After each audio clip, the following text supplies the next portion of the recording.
Malcolm-Jamal Warner, who we all knew and loved as Theo Huxtable, died, only 54 years old. The news hit like a lightning bolt. It was loud, shocking, and very painful. Fans all over the world were still having a hard time getting over it when his mother said something that made everyone stop and pay attention. With tears in her eyes, she spoke softly. "He hides it from everyone, even me." And with that, another layer of sadness showed itself. We lost more than one star here. Something much darker and more frightening was going on here.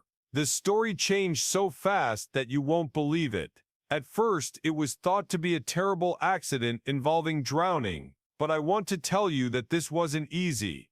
Malcolm was found in the pool at a friend's house in Laurel Canyon, Los Angeles. This is a peaceful neighborhood that isn't known for tragedies. He went there for a short visit, maybe just to relax, but he wasn't there for long. Reports say that he went swimming sometime between 2 o'clock and 4 o'clock p.m. After a few minutes, that house made a 911 call. When the first rescuers got there, they found him in the deep end not moving. They did CPR and everything else they knew how, but he was already dead. This is how the news talked about it. An unexpected accident. However, this is what shocks me. Officials said they didn't think there was any foul play, but friends and people close to Malcolm started to wonder, why was he by himself? What was making him break out of his normal habits? Why did he cancel meetings and not answer the phone all of a sudden? A friend who did not want to be named said that Malcolm never ghosted people. Something must have been wrong if he vanished. That's what made people stop. It didn't make sense. Everyone was looking at his mother, Pamela Warner, as they tried to figure out what had happened. She had always been there for her son, from when he was a child actor to when he was a powerful spoken word singer. But this time what she said hurt everyone. It was written that she said, "My baby is gone. He wasn't just my kid, he made me happy and gave me a reason to live." Still, she asked to be left alone while her family dealt with their grief. What's different about this story, though? So that's what she said afterward, off the record. A family friend told Pamela that the night before her son died, she had a strange feeling. She talked to Malcolm after he called her. He even made jokes and laughed, and he was excited to talk about a new project he was working on. But she knew something deep down. After the fact, she said, "It seemed like he was trying to tell me something without saying it directly."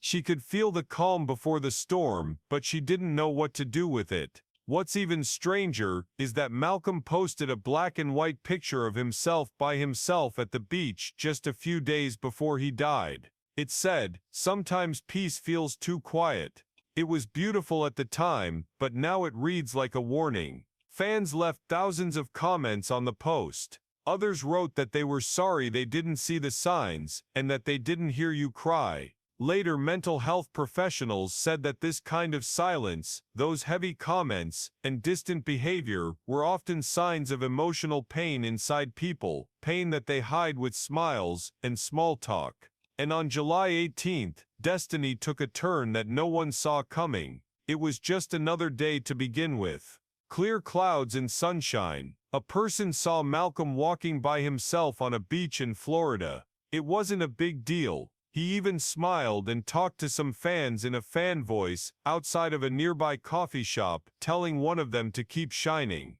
No one else ever heard from him after that. By evening, there was a 911 call. Someone outside had seen someone having trouble in the water. Soon after, that person was no longer there. Lifeguards rushed in and sent divers, and by 7 p.m., his body was found in the water. Now though, things start to get interesting. People who saw him said he wasn't swimming, he was just standing there by himself. Then he went under.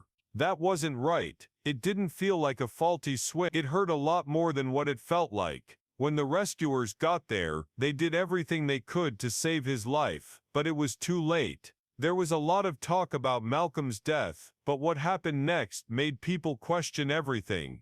The first report said that the person drowned by accident. Fans weren't buying it, even though there were no injuries or signs of foul play. they were not the only ones who wanted answers. Someone wasn't quite right, even among Malcolm's friends and family. Things he did in the days before the tragedy were not normal. He had become less talkative and farther away. Someone close to him said he didn't look sad, just tired, like he had the weight of the world on his shoulders, and didn't want anyone to know. I want you to know that this wasn't just about a man drowning. This was about a man who might have been going crazy. He was there long before the ocean touched him. His talks from the past few weeks went viral all of a sudden. Again, people sat down and paid close attention in one sitting. He didn't say that he was afraid of losing jobs or fame when asked about his fears. He told her, "I'm afraid of becoming just another story that people will forget about after a week." That line hit in a different way now. He seemed to know something was going to happen. He seemed to know how things would end, and didn't want to be known only for what happened. This is where it really breaks my heart. Just 3 weeks before he died, Malcolm talked about things that are scary to think about now. He told us that some of us don't get the finish we want. We all leave in different ways. There was no clapping or ending. A lot of people thought he was an artist at the time, but now I think it was just him saying goodbye. A man could no longer hide his pain once he knew it. His family, friends, and fans who loved him the most began to put the pieces together. His mysterious Instagram captions, his sad podcast appearances, and his journal writings that his family later found. People haven't forgotten one line since it was said, "I hope that more than Theo makes people remember me. I wish people knew I tried." A lot of people have shared that line online, not just for what it says, but also for what it doesn't say. Was he dealing with depression? Did he feel alone? Did he want to get in touch but not know how? People asked these questions in newsrooms, on social media, and in online groups. Also, experts began to speak out. Therapists and experts said Malcolm's last few weeks showed all the signs of someone who was having a mental breakdown. He pulled away, thought deeply, and spoke with a sense of certainty in his voice. One person said that when someone says, "I just hope they knew I tried," it means they were fighting something no one else could see. But the mystery grew when his last moves were found out. He had been seen smiling, chatting, and even hugging a fan just an hour before he drowned. He seemed calm and peaceful, like a big load had been lifted from his shoulders. People were most scared by how calm she was. It didn't make me feel better. It felt like saying goodbye. People who saw him said he was calm and not upset, but that kind of peace can only come from being sure of something. And this is where the pain gets worse. His mother confirmed that he had written something in his notebook and left it next to his bed. No full letter or clear message, just intense thoughts that are all over the place. "I hope that people remember more about me than Theo," that same line again. Then everyone realized that Malcolm had been carrying his reputation around with him like a burden. He had been trying for years to get away from Theo Huxtable and show the world that he was more than a part, a memory from childhood, or a face from the past. The talk about Malcolm's death took another sharp and dramatic turn as the days went by.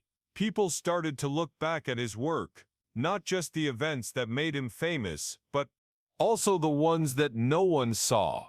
Malcolm went through a hard time after The Cosby Show finished in 1992 that most fans didn't know about. A lot of people knew him as Theo Huxtable, but his fame came with a secret cost. Audiences, casting directors, and even producers couldn't see past the sweet teenage son. He was always Theo to them. And that turned out to be the thing that kept him from new chances. In an interview in 2017, he said that being Theo was both a blessing and a prison. People saw what they wanted to remember, not me. The sad truth behind the fame became clear at that point. He kept working and got parts in shows like Touched by an Angel, Dexter, Sons of Anarchy, and even lead roles in smaller shows, but he never got the same attention again. His skills were still very good, and his performances were still deep and moving, but the focus was now on someone else, and Malcolm, who was always polite, kept that sadness inside. How is this story different? It's the quiet sadness that came after him. He did everything he could to change. Into spoken word poems he put all of his heart. He put out jazz records that were honest, emotional, and very close to his heart. Even though his work was very good, no one knew about it because he called it his therapy. His goal wasn't to get attention, but to find purpose. Still, it looked like no one else saw him unless he was Theo. As the years went by, that weight that no one could see grew heavier. Then there were broke hearts, the kind of pain that his fame couldn't shield him from. Michelle Thomas, who played his on-screen girlfriend Justine, was famous for being in love with him. She died of cancer in 1998 though, and Malcolm was by her side during her last moments. He was broken by that loss. Friends later told him that he never fully got better from it. The kind of love that could never be found again. He dated other people after that, like actress Regina King, but nothing really worked out. His ex-partner said he had a beautiful soul but was broken in ways that no one could fix. Malcolm quietly fought his problems behind closed doors. He didn't put up long rants or moody vids. As soon as the wait got too long, he just went quiet. That's the part that fans are having the most trouble with, because he always seemed so calm and steady. Now though, the signs are all over the rearview mirror. The mysterious captions, the tired eyes in his last interviews, and the poems that talked about being alone, finding your identity, and quiet pain.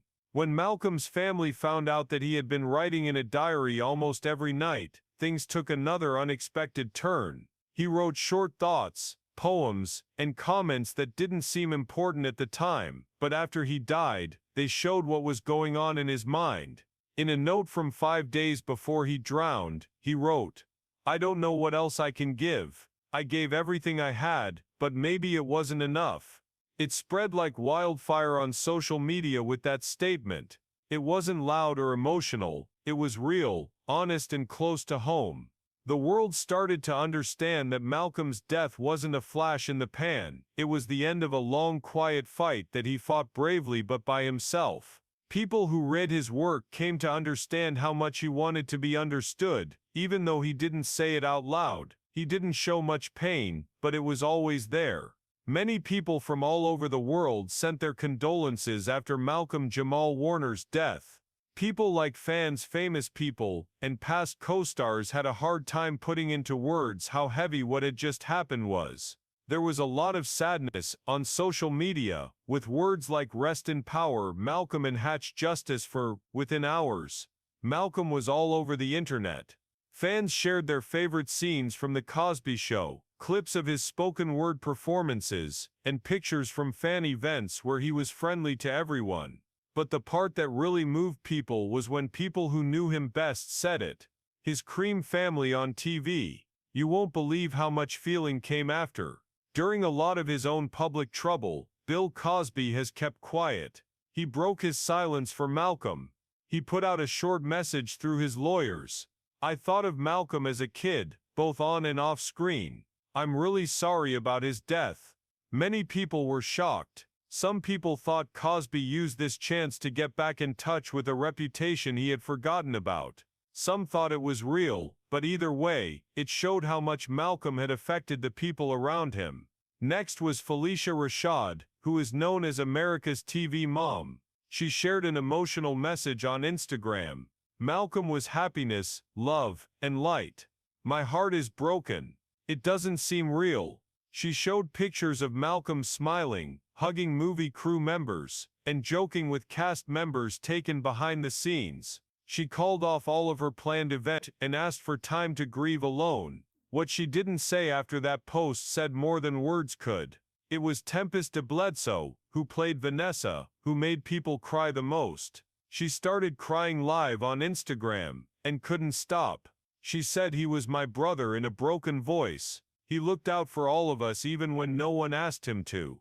She talked about how Malcolm still checked in on everyone, years after the show finished. He still helped his TV family and showed up for them. It was so sad to hear her say that. He never stopped being Theo, and we never stopped loving him.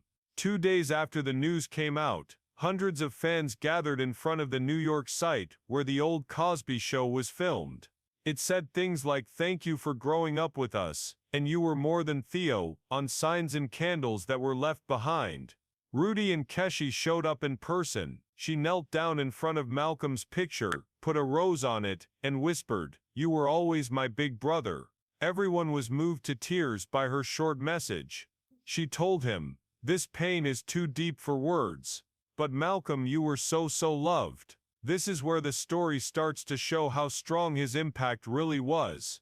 Because Malcolm had left behind light, even though he had brought shadows and struggles. Fans starting listening to his music again, sharing his poems, and taking quotes from his interviews. His videos were used by teachers to talk about mental health and portrayal. He was looked up to by young artists who saw how quiet brilliance could still shine. After being quiet for days, Malcolm's family sent out one last word. He was our lifeblood. He had a kind heart and deep thoughts. He never wanted to be famous. He only had a few things to say. Real behind.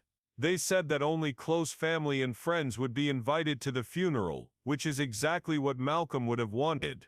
But they also said there would be a public memorial in Los Angeles, where actors, poets, artists, and others would come together to honor him through plays, prayers, and stories. That's not all. A fund called the Malcolm-Jamal Warner Artistic Legacy Foundation was also set up in his honor.